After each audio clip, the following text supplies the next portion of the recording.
ખાંડના ભાવમાં 25% વધે તો વપરાશમાં કેટલા ટકા ઘટાડવા જોઈએ? વધે અથવા ઘટે, વધે તો પ્લસ, ઘટે તો માઇનસ કરવાનું. આમાં વધે છે એટલે 25 પ્લસ,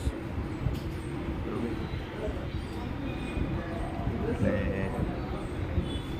25% હોય એટલે છેદમાં 100, અને પ્લસ છે એટલે પ્લસ 25 ગુણ્યા 100. 25 છેદમાં પ્લસ કરી આપવાના એટલે 125 ગુણ્યા 100. છેદ ઉડાડવાના, 25 × 125, 20 × 100, એટલે વપરાશમાં 20% ઘટાડવું પડે.